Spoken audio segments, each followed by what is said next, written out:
I'll write the first part of Earth Under Attack, A Massive Error, in about 800 words using simple English, third-person style, and Korean character names as requested. Here's the engaging beginning of your HFY Sci-Fi story. The large meeting. Room aboard the Galactic Concorde's flagship fell silent as Admiral Kang entered. His long blue uniform showed his high rank in the alien coalition that kept peace across 3,000 star systems. 20 officers stood at attention, their eyes following him as he walked to the front of the room. At ease, Admiral Kang said, his deep voice calm but serious. The officers sat down, ready to hear what important news he had called them for. Admiral Kang touched a control panel, and a hologram of a blue and green planet appeared in the center of the room. It slowly turned to show continents and oceans covered partly by white clouds. This, he said, pointing at the planet, is what the locals call Earth. Our long-range scanners picked up their radio and television signals 50 years ago. We have been watching them since then. Sub-Commander Park raised her hand. Sir, they look quite primitive. Why are we concerned about them? Admiral Kang nodded at her good question. Our threat assessment team has been studying their broadcasts. These humans have many weapons. They have had nuclear bombs for nearly 100 years. They make many shows and movies about war. Our computers say they are dangerous. He touched the panel again. The hologram changed to show pictures from Earth. Tanks rolling across fields, fighter jets dropping bombs, and angry people shouting with guns in their hands. The assessment algorithm rates them as a level 3 threat. Admiral Kang continued. That means we must take action before they develop space travel and become a danger to other worlds. The room stayed quiet as the officers thought about what they had heard. Level 3 threats were rare. Only 8 in the Concorde's 5,000-year history. What are your orders, Admiral? Asked Fleet Commander Han, an older officer with battle scars on his face. Admiral Kang turned off the hologram. The High Council has approved a standard peacekeeping mission. We will take the Third Fleet. 20 ships should be more than enough for a pre-space civilization. Will we try talking to them first? Asked Science Officer Lee, her voice showing she was worried about attacking without warning. Our studies show they are too divided to speak with one voice, Admiral Kang replied. They have almost 200 separate governments. They fight often. The assessment algorithm gives only a 12% chance that peaceful contact would work. He walked around the table, looking at each officer. We will follow standard protocol for dangerous developing worlds. We will show our power, disable their weapons, and explain the rules of the Galactic Concord. If they fight back, we will use measured force until they understand they cannot win. The meeting ended, and officers hurried to prepare their ships and crews. No one questioned the assessment algorithm. It had guided the Concorde's decisions for thousands of years without major mistakes. 3 days later, 20 sleek silver ships left the Concorde space station. They moved into formation around Admiral Kang's command ship, the Justice Bringer. On the bridge, Admiral Kang looked at the star map showing the long journey ahead. Set course for Earth, he ordered. Standard faster-than-light speed. Yes, Admiral, replied Navigator Min, her fingers moving quickly over her control panel. Journey time will be 42 days. As the ships disappeared into faster-than-light travel, no one on board worried about the coming mission. They had done this many times before with other young species. The humans would resist at first, then accept the Concorde's guidance, as all others had done. What they didn't know was that their assessment algorithm had made its first major mistake in over 1,000 years. On Earth, in an underground base beneath Seoul, General Kim looked at the large screen showing strange energy readings from deep space. Next to him, Dr. Moon adjusted her glasses as she studied the data. Are you sure about these readings? General Kim asked. Yes, sir, Dr. Moon answered. Something big is heading toward Earth. 20 objects moving faster than should be possible. They will be here in about 40 days. General Kim's face showed no emotion, but his voice was firm. Call the World Defense Council. Tell them it's happening just as we thought it might. Dr. Moon looked surprised. You expected this? For 50 years, the best minds on Earth have considered what might happen if we met aliens, General Kim explained. Most thought they would be peaceful, Some thought they would ignore us, but a few of us always prepared for this possibility. He touched a red button on his desk. Alarms began to sound throughout the base. Send the code to all allied nations, he ordered. Guardian protocol is now active. As people rushed around following his orders, General Kim looked again at the screen showing the coming ships. A small smile appeared on his face. They think we're primitive, he said quietly. That may be our greatest advantage. The 42 days passed quickly aboard the Galactic Conquered fleet. Admiral Kang spent most of his time reviewing the data on humans, watching their television shows and news broadcasts. He was confident. The mission would be simple. Show power, establish control, then guide the primitive humans toward peaceful membership in the galactic community. The fleet dropped out of faster-than-light travel just beyond Earth's moon. The blue planet hung before them, beautiful but supposedly dangerous. Begin jamming all their communications, Admiral Kang ordered. Subcommander Park nodded. Jamming systems active, sir. Their satellite networks should be disabled now. Good. Send the first wave of ships into their atmosphere. Standard intimidation formation over their major cities. 5 ships broke away from the fleet and moved toward Earth. On the main screen, Admiral Kang watched with satisfaction. The humans would panic when they saw the massive ships appearing in their skies. It always happened this way with pre-space civilizations. Sir, said Communications Officer June suddenly, his voice confused. Our jamming isn't working properly. Their communications are still active. Admiral Kang frowned. How is that possible? Boost power to the jammers. Already at maximum, sir. They seem to have unshielded systems we didn't detect. Before Admiral Kang could respond, Tactical Officer Song called out, Energy readings from the planet's surface, multiple locations. The main screen showed bright beams of light shooting up from Earth. 2 of the 5 ships entering the atmosphere were hit directly. They didn't explode. The Conquered's shields were too strong for that, but they wobbled and slowed. Impossible, whispered Admiral Kang. The assessment said they had no energy weapons. In the command center beneath Seoul, General Kim watched the alien ships on his screen. Around him, officers and scientists worked calmly at their stations. No one showed panic or surprise.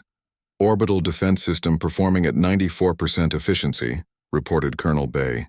All targets acquiring alien vessels. General Kim nodded. Good. Hold fire on the main weapons until my order. Let's see how they respond to the warning shots. Dr. Moon stood beside him, tablet in hand. The aliens are trying to jam our communications, but they're only affecting the old public networks. Our quantum encrypted military channels are working perfectly. They think we're still using the technology they saw in our broadcasts, General Kim said. Those are at least 20 years old. On his screen, he could see that military forces worldwide were moving into position according to the Guardian Protocol, a plan created decades ago for exactly this situation. Back on the Justice Bringer, alarm signals flashed across control panels. Admiral Kang's face showed shock as reports came in. The first wave reports their engines are damaged, said Sub-Commander Park. They can maintain position but cannot maneuver well. How? Demanded Admiral Kang. Their weapons shouldn't be able to penetrate our shields. Fleet Commander Han stepped forward. Sir, I believe they let us see only what they wanted us to see. Our assessment was wrong. Admiral Kang's mind raced. In 300 years of service, he had never faced such a situation. The assessment algorithm had never been this wrong. Launch all fighters, he ordered. Target their weapon emplacements first, then their military centers. 200 small fighter craft poured from the larger ships, streaking toward Earth. Admiral Kang expected to see the humans panic now. Instead, something new appeared on the screens. Hundreds of small craft rising from Earth to meet his fighters. Sir, said Tactical Officer Song, her voice shaking slightly. The humans have space fighters. Advanced ones. The human fighters moved with surprising speed and agility. They were smaller than the Concorde fighters but seemed more maneuverable. The space between Earth and the Concorde fleet became a chaotic battlefield. Admiral Kang watched in disbelief as his fighters began reporting losses. Not just damage, actual destruction. Human weapons were cutting through conquered shields with unexpected ease. How is this possible? He demanded of no one in particular. Science Officer Lee had been quiet, studying her screens. Now she spoke. Sir, I believe the assessment algorithm made a critical error. It analyzed their entertainment broadcast as factual. Their actual military technology appears to be at least a century beyond what we estimated. Admiral Kang felt cold fear for the first time in many years. The mission that was supposed to be a simple show of force was quickly becoming a disaster. Recall all fighters, he ordered. Pull back to defensive positions. As the Concord forces retreated, General Kim watched from Earth. He turned to his officers. Phase 1 complete. The aliens now know we aren't defenseless. Prepare Phase 2, selective counterattack. Colonel Bay looked at him. Sir, we could destroy their fleet now. That's not our goal, General Kim replied calmly. We don't want to destroy them. We want them to understand their mistake. Prepare the diplomatic channel as well. When they realize they can't win easily, they'll want to talk. As Earth's forces moved into position for the next phase, Admiral Kang stared at the planet below, now seeing it not as an easy target, but as a dangerous opponent that had somehow tricked the mighty Galactic Concord. The morning after the failed first attack, Admiral Kang called an emergency meeting with his commanders. The mood on the Justice Bringer was tense. No one had slept well after witnessing their technology fail against what they had thought was a primitive planet. Our intelligence was wrong, Admiral Kang admitted, his voice tight. The humans are far more advanced than we believed. Science Officer Lee displayed new scans of Earth's defenses on the main screen. They have a complete orbital defense network we didn't detect. Their military technology appears to be at least 50 years more advanced than our assessment indicated. How? Did we miss this? Asked Subcommander Park. They hid it from us, Fleet Commander Han replied simply. They knew we were watching their broadcasts. They showed us what they wanted us to see. Admiral Kang nodded slowly. A deliberate deception. Clever. He stood up straight, his mind made up. We will launch a full attack. All ships, all weapons. We must show them the true power of the Concord. On Earth, in the underground command center, General Kim received reports from defense stations worldwide. The alien fleet was moving into attack formation. They're going to hit us with everything. Now, he told his officers. This is what we prepared for. Colonel Bay looked concerned. Their main ships haven't engaged yet. They have weapons we haven't seen. General Kim smiled slightly. And we have weapons they haven't seen. Activate the Global Defense Network, Dr. Moon worked at her control panel. Network activating, all stations reporting ready. Send the signal to all Allied commands, ordered General Kim. Execute Operation Mirror. All around the world, military commanders received the coded message. In hidden bases, special units prepared unique weapons designed specifically for this moment. The Concord fleet moved into position. All 15 remaining ships formed a perfect attack pattern above Earth. Admiral Kang gave the order to fire. Powerful energy beams shot from the Concord ships toward major cities on Earth. But before they could reach their targets, something strange happened. Invisible shields appeared, catching the energy beams and absorbing them. What's happening? Demanded Admiral Kang. Report, sir, said Tactical Officer Song. Our weapons are being absorbed. The humans have some kind of energy shield covering their major population centers. Before Admiral Kang could respond, Earth launched its counterattack, but it wasn't what the Concord expected. Instead of firing weapons at the alien ships, hundreds of small objects rose from Earth's surface. What are those? Admiral Kang asked, watching the objects on his screen. Science Officer Lee studied her readings. They appear to be drones. Small, unmanned craft. The drones surrounded the conquered ships, keeping their distance. Then they began to emit strange signals. Sir, called Communications Officer June. The drones are interfering with our ship systems. They're using our own communication frequencies against us. One by one, conquered systems began to malfunction. Weapons wouldn't fire. Engines struggled to maintain position. Even life support flickered in some sections of the ships. Admiral Kang realized what was happening. They're not trying to destroy us, they're disabling us. In the command center on Earth, General Kim watched the operation unfold. The alien ships hung in space, most of their systems now compromised by the specially designed electronic warfare. Drones. All alien vessels effectively neutralized, reported Colonel Bay. Their weapons and engines are disabled. Life support and basic functions remain operational. Excellent, said General Kim. They came expecting to find primitive humans with simple weapons. Instead, they found a united Earth with technology specifically designed to counter their attacks. Doctor, Moon looked up from her screens. Sir, one of the alien ships is trying to send a message. I think they want to talk. General Kim nodded. Of course they do. Now that they know they can't win easily, diplomacy suddenly seems attractive to them. He straightened his uniform. Put them through on the main screen. Admiral Kang's face appeared, looking both angry and bewildered. This is Admiral Kang of the Galactic Concord. Who speaks for Earth? General Kim stepped forward. I am General Kim of the United Earth Defense Force. We speak with one voice when faced with threats. From space, Admiral Kang struggled to maintain his dignity. How did you prepare for us? How did you know we were coming? We detected your observation of our broadcasts decades ago, General Kim replied calmly. We knew someone was watching. We showed you what we wanted you to see while we prepared for this day. For the first time in his long career, Admiral Kang realized he had completely underestimated an opponent.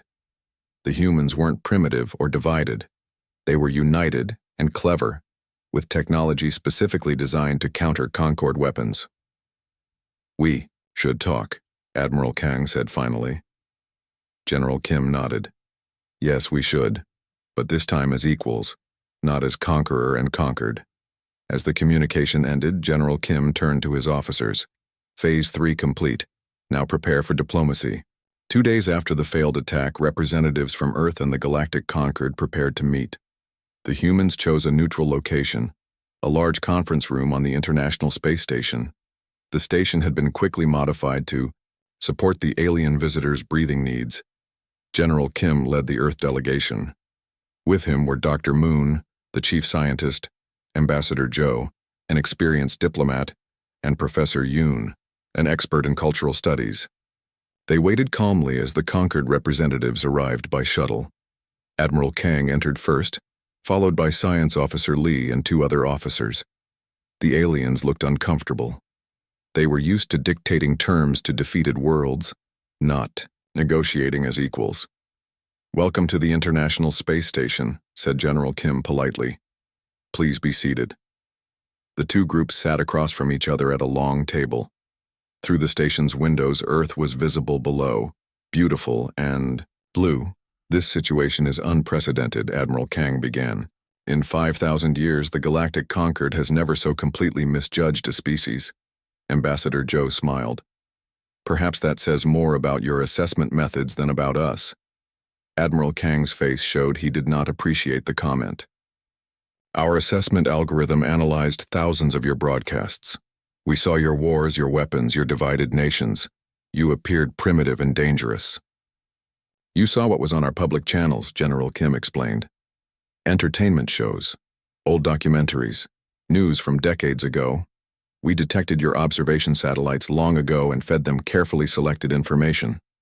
Science Officer Lee looked impressed despite herself. A deliberate deception campaign for how long? 50 years, Dr. Moon replied. Since we first detected your probes watching our planet. We guessed that any advanced civilization would judge us based on our broadcasts, so we made sure those broadcasts told a story we controlled. Admiral Kang looked troubled. But why? If you knew about other intelligent life, why not try to contact us peacefully? Because, said Professor Yoon, speaking for the first time, human history taught us caution. When more advanced civilizations met less advanced ones on Earth, the results were rarely good for the less advanced group.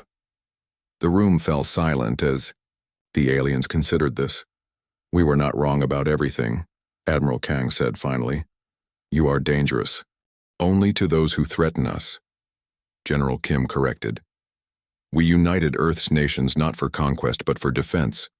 We developed our technology not to attack others, but to protect ourselves. Ambassador Joe opened a computer tablet. Let me show you something else your assessment algorithm missed. She displayed images of Earth's greatest achievements, the end of several diseases, the healing of the ozone layer, international cooperation projects, art museums, concert halls, and universities. This is also humanity, she said. We are not just the wars and weapons your algorithm focused on.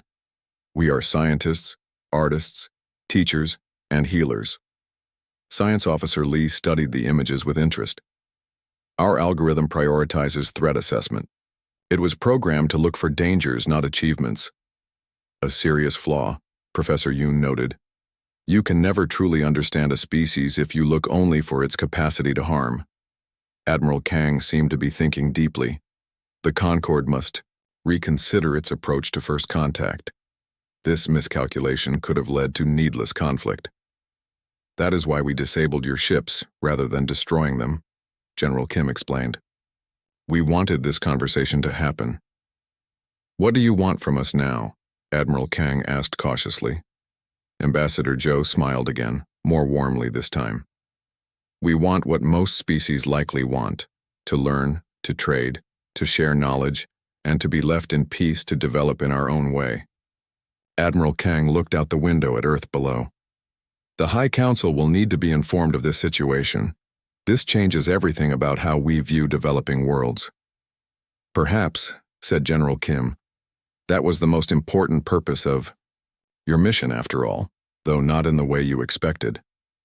As the meeting continued, the two groups began to talk more openly. The humans shared information about Earth cultures and history. The aliens explained more about the Galactic Concorde and its many member species. By the end of the day, what had begun as a tense negotiation had turned into something different. The first true exchange between Earth and the wider galactic community. 3. Weeks after the initial meeting on the International Space Station, a grand ceremony was prepared. The most powerful ship of the Galactic Concorde, the Arbiter of Justice, had arrived in Earth orbit. Unlike the military vessels of Admiral Kang's fleet, this ship was designed for diplomacy and carrying important officials. General Kim stood in the large meeting hall that had been specially built for this occasion. Around him were leaders from every nation on Earth, all dressed in their finest clothes. They watched the main doors nervously. Do you think the Grand Arbiter will actually apologize? Dr. Moon whispered to General Kim.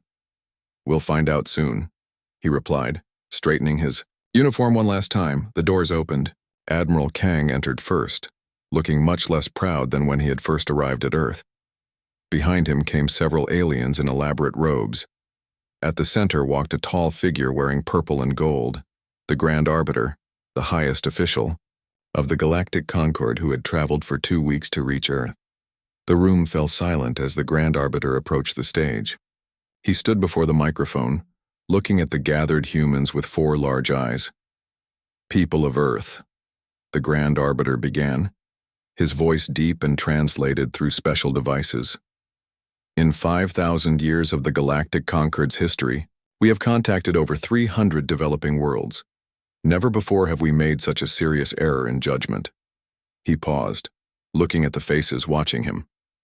Our assessment algorithm failed us, and more importantly, it failed you. We came to your world believing you needed our guidance. Instead, we found a species that had already achieved unity and peace on your own terms. In the audience, Ambassador Joe nodded slightly. The deception had worked perfectly. Earth's nations still had many problems and disagreements, but they had come together when faced with a threat from space. The aliens didn't need to know about the political arguments that still happened every day. Today, continued the Grand Arbiter, I offer the formal apology of the Galactic Concorde for our actions, and I extend an invitation that we have never before offered to a species at your stage of development, full membership in the Concorde, not as a protected world but as an equal partner. Surprised whispers spread through the crowd. Even General Kim looked shocked. They had expected the apology, but not the offer of full membership. Earth has shown us something rare, the Grand Arbiter explained. You combined advanced technology with wisdom about when to use it. You chose to disable our ships rather than destroy them. You chose to talk rather than fight. even when you had the advantage. These are the qualities the Concord needs. The world leaders looked at each other. This was moving faster than anyone had expected. Ambassador Joe stepped forward. "Grand Arbiter, we are honored by your offer," she said carefully. "But Earth may need time to consider such an important decision." The Grand Arbiter made a gesture. That seemed to be a smile. "Of course, take all the time you need. The invitation will remain open." Later that evening, after the formal events had ended, Admiral Kang found General Kim standing alone on a balcony, looking at the stars. "Your people handled this situation remarkably well," Admiral Kang said, joining him. "Most species would have destroyed our fleet once they had the chance." General Kim shrugged. What would that have achieved? More death?